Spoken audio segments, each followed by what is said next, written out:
আজ এখনও পর্যন্ত আমি স্নান করিনি। আজ শনিবার, এখনও পর্যন্ত আমার স্নান হয়নি, জপান্নিক হয়নি, গোপালের সেবা হয়নি। গোপালের সেবা অথচ আমার মা সকালবেলা দিয়ে দিয়েছে, কোনো ব্যাপার না। এখনও দুপুরের সেবাটা আমাকে দেওয়া বাকি আছে। তো ঘরে আজ যা অবস্থা, ঘর গোছাতে আজকে আমি লেগে পড়ে গেছি। আর হলো প্রত্যেক সপ্তাহে বলতে গিয়ে আমাকে সপ্তাহে 4 থেকে 5 বার করে আমার ঘরে আমাকে হাড় ভাঙা কাজ করতে লাগে আমার ঘরের পিছনে। যাই হোক, তোমরা আমার ভিডিওর পাশে থাকো। আর ভিডিও যদি ভালো লেগে থাকে অবশ্যই লাইক, কমেন্ট, শেয়ার করে দিবে। আর সাথে সাথে আমার চ্যানেলটিকে সাবস্ক্রাইব করে দেবে। আর তোমরা সব দেখতেই পাচ্ছ আমার ঘরের একেবারে নাজেহাল অবস্থা করে রেখেছে আমার ভাই।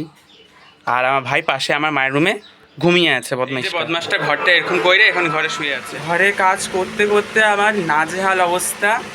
তো এখন আমার সব হয়ে গেছে, অলমোস্ট কমপ্লিট। এখন আমি বিছানা চাদরটা এনেছি, এই বিছানা চাদরটা পেতে নেব। পেতে তারপর ঘরটা ঝাড় দিয়ে মুছে তারপর আমি স্নান করতে যাবো। স্নান করে জপান্নিক করে পুজো দিব। আর তোমরা যদি আমি কিভাবে আমার গোপালের সেবা করি দেখতে চাও তাহলে অবশ্যই আমাকে কমেন্ট বক্সে লিখে পাঠাবে এবং সাবস্ক্রাইব করে দিবে, যাতে কি আমার সমস্ত ভিডিও নোটিফিকেশান তোমাদের ফোনে যেতে। গুছানো কমপ্লিট। ওখানে বালিশগুলো রয়েছে, বালিশগুলো আমি ওইভাবে ঢেকে রাখি। আর দেওয়ালগুলো দেখে কেউ কিছু ভাববে না, অনেক দিন পুরনো ঘরটা তো, তার জন্য এরকম হয়ে রয়েছে ঘরটা। আমার ঘর গোছানো হয়ে গিয়েছে, আমি ঘরটা মুছেও নিয়েছি। এখানে আমার টেবিলের মধ্যে বই খাতা থাকে আমার ভাইয়ের আর আমার। আর এখানে আমার বেশিরভাগ আমারই আছে, এখানে ধুতি সব ভরা। আর ওপরে রয়েছে আমার গোপালের জিনিসপত্র, সব আমার গোপালের জিনিস মানে। তো আমি এখন আমার সব হয়ে গিয়েছে, এবার আমি স্নান করে জপান্নির সাথে তোমাদের সাথে দেখা করছি।